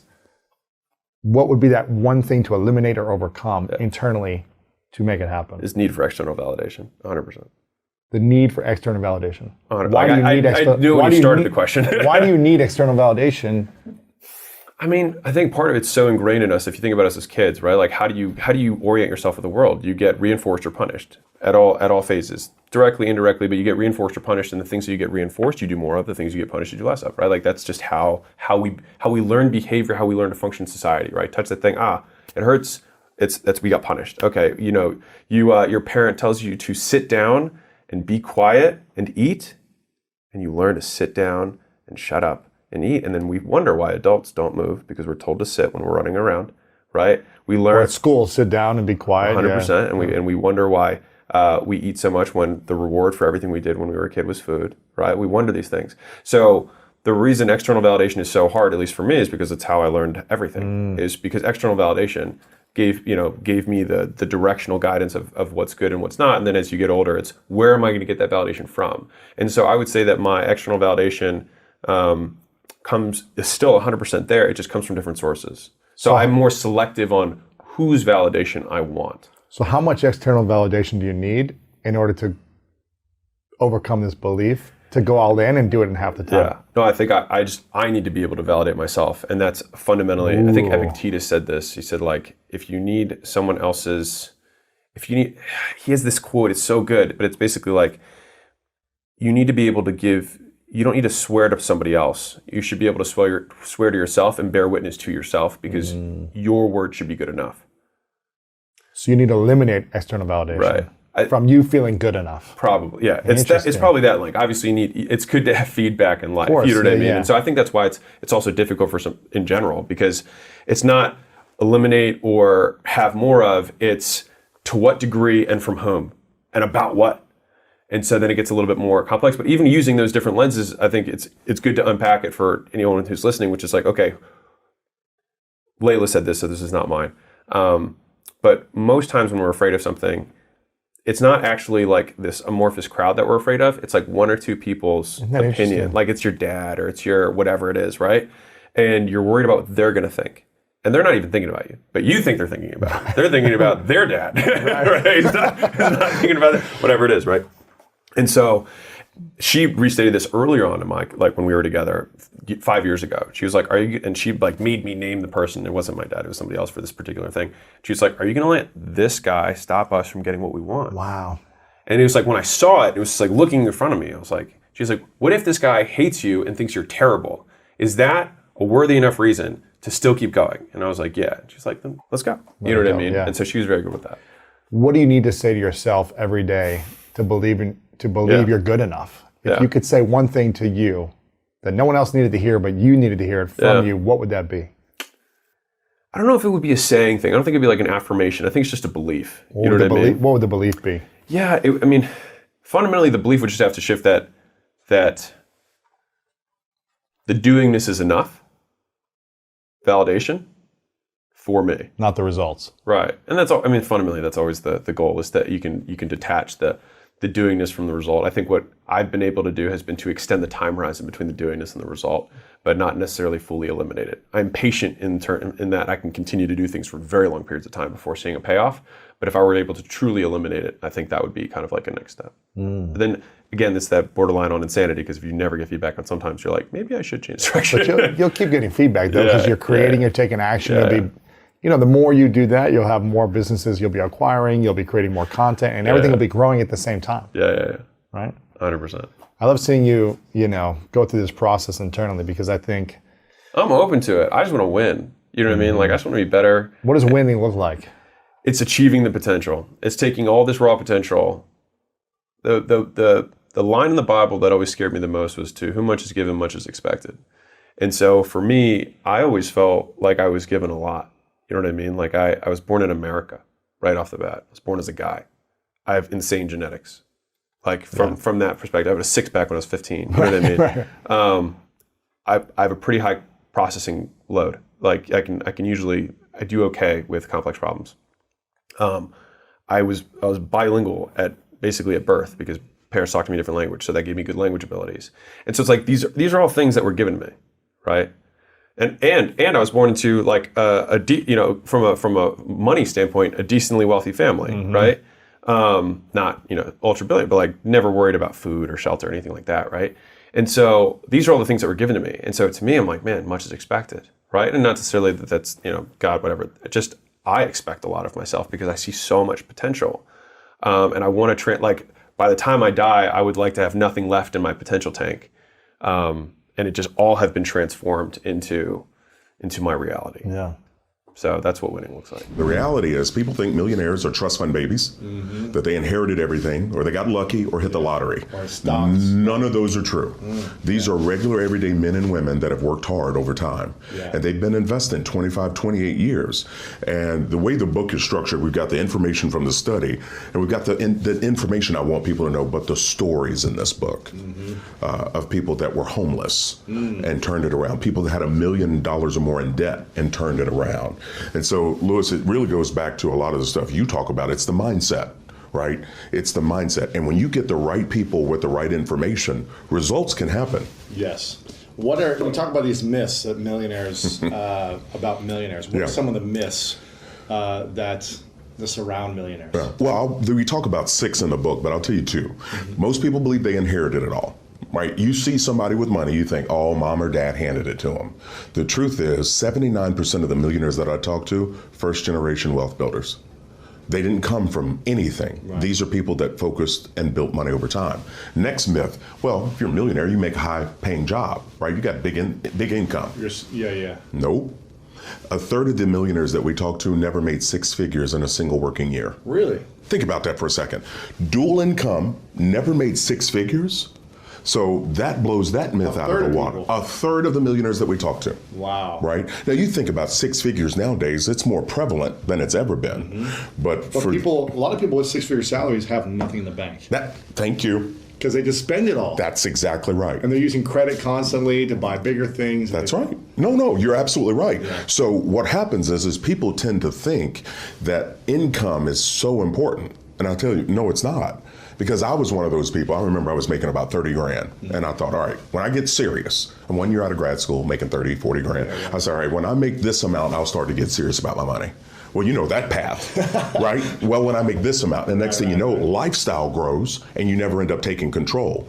But these are regular, everyday people that took control and were focused. It's amazing. So let me tell you this. Top 3 positions of the 10,000 millionaires we studied. Number 1 was engineer. Which doesn't surprise you, right? They're good at planning. Yeah. Accountants. Organized. Yeah, accountants, same thing. They were number 2. They're good at counting stuff. Number 3 was teachers. Wow. Teachers. They're not making that much. Exactly. And you think they're undervalued, underpaid. How are teachers doing this? Well, if you think about what it is, wealth building is a long-term view. right? Not a quick hit. And so these get rich quick schemes that we see on TV at late night, they get me riled up because they're preying on people. But these people were people that built wealth over time, investing in their 401k, their 403bs. So anyway, the goal of this book is to let people know the American dream's not dead. Yeah. It's alive and it's well, and it's available to people. We just have to take action. Absolutely. What are some of the things that they do on a daily basis, these millionaires? What are some of the steps to take? And how do they think differently than non-millionaires? Great. 97% of the millionaires that we studied feel that they control their own destiny. Now think about that for a minute, because we have a victim mentality issue in America today, where we want to blame somebody for us not achieving something or getting in our way. So these millionaires think differently. 94% of them live on less than they make. So that means if they're making $100,000, they're living on 70 or 80, right? You can't build wealth if you live on more than you make. That's exactly right. And that's where the credit cards people start extending themselves and using credit cards. But 73% of these millionaires never carried a dime of credit card debt. They never carry debt. Debt. Yeah. Right. You might use a card, pay it off every month. Pay it off. Yeah. And so the mindset, and I love to give people in economics and a PhD in economics, interest that you pay is a penalty, right? If I use someone else's money, they charge me, right? That's a penalty. Interest that I earn on my investments is a reward, right? So why choose to penalize yourself? Don't use debt. Get yourself out of debt and invest and grow your money to reward yourself. Yeah. Powerful. Yeah. Now, how have you managed to, through all the stuff you've gone through, I'm assuming the last, 15, 20 years, you've gone through some challenges. You told me before off camera that you have a child who has special needs and was told that they wouldn't live past a certain age. I'm assuming you've had challenges in relationships, with business partnerships, intimate relationships, family. Yeah. The more wealth that I've accumulated and the attention that I've gained, there's more people with handouts, expecting, whatever it may be. How have you personally managed the emotional challenges that have come your way by not letting it affect your mindset around money so that you don't do things emotionally with your money? Right. Well, I mean, I've been there. I don't know about you, but I've made some mistakes. Yeah. Okay.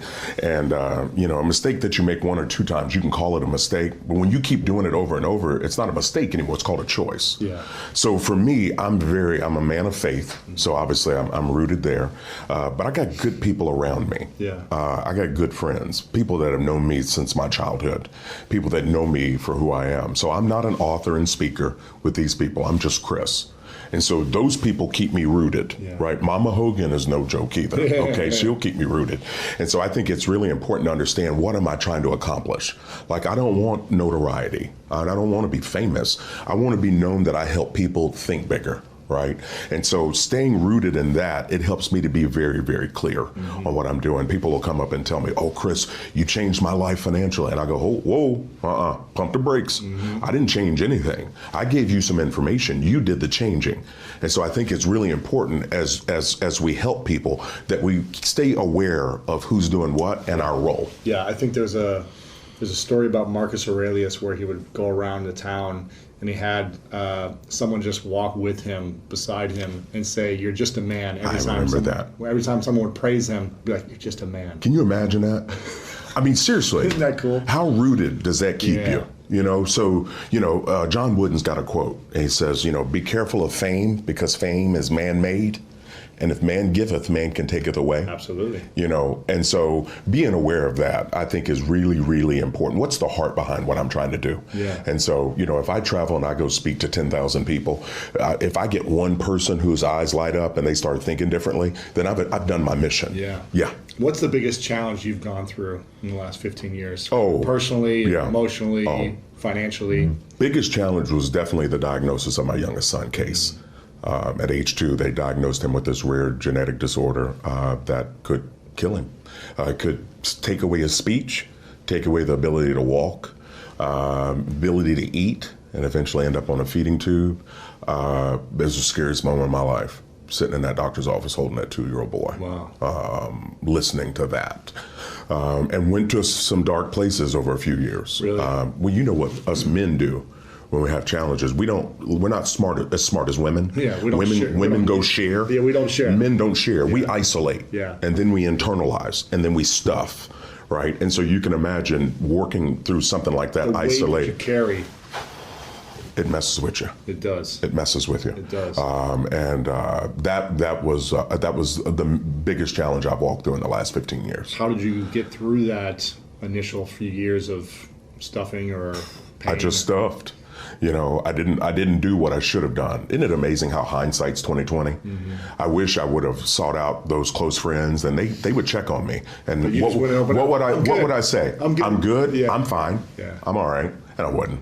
And so that was a learning lesson for me that isolating is dangerous. That it's good to reach out and get help. It's good to have people you can be real with. And I came to this realization: we need 4 people in our lives. You need a mentor. This is somebody that's having some success and can guide you. You need a coach who will push you, right? You and I know the word coach means something to us, right? Because they will get on you, they will drive you, because what's the goal? To try to help you to get better. But you need 2 more. You need a cheerleader. You need somebody that believes in you. They're not worried about what you achieve, they believe in you. And that's important to have. And then you need a friend. You need somebody you can be real with, that you can just say what's on your head. They're not holding it against you. You can be honest. So if you get a mentor, a coach, a cheerleader, and a friend in your side, that's awesome. But I want to encourage people to do this. Not only find those 4, you need to be one of those 4 for someone else. You need to be 4 of those things. Is that what you're saying? That's right. You need to be a mentor. Yes. You need to be a coach. Yes. A friend. Yes. And a cheerleader. Absolutely. For someone else. For somebody. And when you do that, now what it does is it takes the focus off of you. One of the things you and I have in common is I firmly believe that if you've ever walked through a mess in your life, that it qualifies you to be a messenger. It does. When you've gone through some stuff, you learn. That's right. And if you're willing enough to be transparent to share it, and you're not worried about people's opinions, the impact you can have on someone else to give them the courage to try or to reach out and talk, that's a big deal, man. This life is hard. It's not meant to be done alone. No. Yeah. Wow. Who is your mentor, coach, cheerleader, and friend? Oh, yeah. Well, mentor is obviously Dave Ramsey. Yeah. This man has been an incredible mentor for me, just guiding me. And then over the 13 years of being with him. My coaches, man, I've got a lot. Yeah. I've got some people that are walking with me spiritually. I've got people that are walking me from a business perspective. I'm constantly reaching out to learn. I'm like a sponge all the time. That's big. Cheerleader, Mama Hogan. Yeah. I mean, that's my number one fan right there. She's behind me. I've got all kinds of family, uncles and everybody. They're just for me. Friends, I got amazing friends, childhood friends, people at the office, people that care about me as an individual, not just what I do. They know me. Not the book. No. They'll call me out. Yeah. They'll call me out. I got a call from a buddy the other day. He goes, dude, how's the road? He goes, you keeping your head clear? Yeah. You staying focused? And he said, don't believe the hype. That's right. And so what he's telling me is hey, keep helping people. Keep your heart in the right place, And so it's good to have those accountability people to check in with you. Yeah, absolutely. And it just keeps your heart in the right place. Yeah. What would you say is your biggest insecurity, fear, or challenge right now? You've been through different phases of your life, and as you grow and expand, I'm assuming there's new challenges that you overcome and then new stuff that maybe you haven't overcome yet. Right. I think my biggest fear is, am I doing everything that I could be doing? Right. I've got 3 boys. They're hilarious, 14, 13, and 11. And these boys are my legacy. I grew up with a single mom, so my dad wasn't around. He came around with birthdays and holidays or whatever, but he wasn't there. So when I had started getting ready to have kids, my goal was to try to be the dad that I wish I would have had. And so that puts some weight on you, right? But I was hanging out with my boys, and we were somewhere, and I saw a poster of a little boy at a bus stop with a duffel bag, right? And he was just sitting at a bus stop, and I can't even remember what was under it. But I saw that little boy, and I thought of me, right? Like waiting. And then I realized, man, oh man, in my own life, somebody somewhere is waiting on me to become what I was destined to be. And so if they're waiting on me to become who I was supposed to be, to impact their life, how long am I going to make them wait? And so what that means is that I need to do everything I'm capable of doing, and some things some people say I can't do, just to be able to help that person somewhere that's waiting to hear an encouraging word or something to impact their life. Yeah. So that's something that drives me every day. Yeah. Yeah. What is it that people say you can't do? Oh man, I've had people tell me I couldn't write a book. You know, my first book came out in 2016, Retire Inspired. And I told a good buddy of mine, I told him I was working on a book. He goes, man, you can't write a book. Really? Yeah, and we were in church, right? I wanted to punch him in the eye. You can't hit people. Can't hit people in church. I got a feeling that's a sin, right, somewhere. But then later on, when I finished the book, and at the book signing in town, he was one of the people there, and I realized something. What initially he said was that I can't write a book. What he was saying was it's not something he's ever thought about doing, and it's not something that he could do. It's his beliefs. That was him, right? And so for me, that was a grow up moment. He wasn't putting a limitation on me. He was speaking his own limitation, right? And so I just remember that, and I go, oh no, limitations. And so that's where I said, I'll accept compliments from anyone, but I ain't accepting limitations from nobody.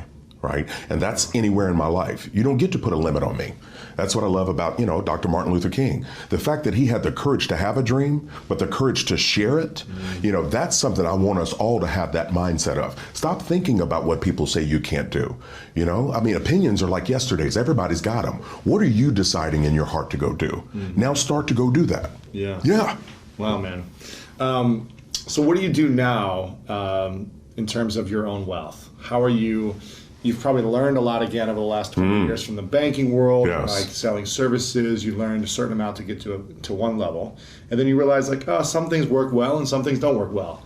And then you got to another level of your wealth. And then you realize, okay, now I've got more wealth. Some things work and some things don't work. And you keep, I'm assuming, expanding. And I'm building my wealth. I realize, wow, there's always something to learn. That's exactly right. There's always stuff. Now there's taxes. Now I've got to learn how to invest my money. Now I've got to learn what's the right places and all those things. So what's the phase you're at right now, and what are the biggest lessons you've learned in the last couple of years? Okay, so the phase I'm at right now is obviously continued growth, right? Because with inflation, costs are going to go up. So you can't hide money in a cookie jar and just put it in the ground. It's got to grow. So with me, I'm always looking, but I'm understanding risk more. These latest crazes that come out, I just cringe. Cryptocurrency, it's crazy, right? Bitcoin, right? Now there's this thing out there. It's not even real. That's been given a value by somebody that's not regulated, right? And so when you look at this, you would laugh at that. But we've had people seriously pursue that. Day trading years ago was a big thing. So for me, what I'm doing is I'm trying to be smart with what I do, but I need to be crystal clear on what not to do. Meaning, I don't want to take unnecessary risks. What are the things that are non-negotiable you won't do? I'm not doing debt. I am not doing debt. So what's that mean for people? That means I don't borrow money. I'm not looking to borrow money to leverage, borrowing money from my home to invest, no leverage schemes. I don't borrow at all. And I'm crystal clear on what it is I'm doing, meaning the longer range view. Lewis, what I started doing years ago was I started making 2-year decisions. I wanted to make a decision today that I look back on in 2 years, and I'm glad that I made it. Now imagine what are some of those decisions? Oh gosh, well, staying allergic to debt. I have people come to me all the time with business opportunities. They're like, Hogan, listen, if you put in this amount, we're going to do boom, boom, boom, boom. And in looking at that, I have to be smart enough to say no. Right? That if it looks too good to be true, we know it is, right? But I think it's more about I think I've made more money by not doing things than I would have by going down a path. And did you invest in certain things early on where you're like, yeah, that seems like fun and interesting, and you're like, I never got my money. Oh yeah, no, I learned my lesson. I've invested, I think, 8 startups over the last 8 years. And guess how much money I've made? How much, Lewis? 0. How much did you invest? Give me a ballpark. Probably about 250 to 300 grand. Okay. All right. That's not as bad. I wasn't going big on it. Right. I was like, let me just dabble. Yes. Let me just get in the game, play with it. That's right. It's okay if I lose it. Right. I had the mindset like, I'm gambling. Right. Well, and that's exactly what I did. But here's it. And you know what? You paid a dollar amount, but you learned some stuff. I learned some stuff. You know what you're not going to do ever again. Exactly. And see, to me, that's valuable. Yeah. Because obviously, as things grow and profiles grow, the risks grow. Yeah. The bigger things come. So I just want people to take, that's why my website's chrishogan360.com. I want people to take a 360-degree look at a lot of the things they're doing, their business, their life. Like, look at this and make decisions about what you want. Like, I'm crystal clear on what I want, but I'm absolutely certain of what I don't want. I don't want failure. I don't want negative attitudes around me, right? I want to make sure that I'm impacting people. Yeah. Powerful. What are the things that you, so you don't borrow debt? Nope.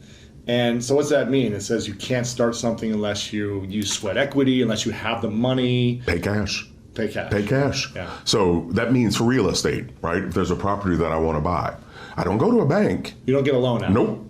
I save up and pay. Now, what does that make me do? It makes me have patience. That means I'm not Don't letting. get everything you want now. That's exact. Well, and that's. You have kids yet? No kids. Okay, so you got freedom and money. Okay, all right. I'm sending one of my boys to live with you. Exactly. But kids want what they want, and they want it now. Yes, you right. Give it to me now, Right. Dad. Yeah. And so if as adults we do that, that's dangerous. Yeah. That's why the average credit card debt right now is 15 grand. Wow. People have 45,000 in student loans. Car payments of $600 or more a month. So for me, I look at debt as a thing that limits me from doing what I want to do, not getting me there faster. Now I'm old school. Now I did my stupid. I did single stocks. I did all those things and I lost a lot of money. Yeah. But looking at it, what I was trying to do was to get rich instead of build wealth, right? And there's a difference. Between getting rich and building That's wealth. right. What's the difference between getting rich and building Getting rich is where you want to quickly get money, right? And these are the lottery winners that I've talked to. They got money in really, really quick, but they also lost it really, really quick. So building wealth is a long-term view, meaning you can have some fun and enjoy some stuff, but don't get so focused in the enjoying that you forget to plan for the future, right? What's the YOLO? That's the only hipster live phrase. once? Yeah, yeah. You only live once. Well, in my mind, if you have that mentality and you believe that, Be broke for a long time. that's right, because you're doing everything for today. So anyway, I want people to have just awareness. Like you can have some fun today, but let's also make sure we're doing some things, using the 401ks, using SEPs if you're self-employed. Put some money aside so it can start to grow for you. Talking to these millionaires, the number one thing they said that caused them to build wealth was employer-sponsored retirement plans. 401ks, 403bs, and Roth IRAs. So people out there that are self-employed, the SEPs, solo 401ks, you've got ways to be able to invest. And that's what I want people to do. And so wealth building is a long-term view. Getting rich is a quick hit. I don't want a quick hit. But from a math perspective, we just have to break down what are the primary actions that result in the output, right? And so if 3 sales means that I sell 1 out of 3 people who want to walk, or 1 out of 2 people who come for the dog walking. Okay, well then I need 6 appointments a day. Okay, how do I get 6 appointments a day?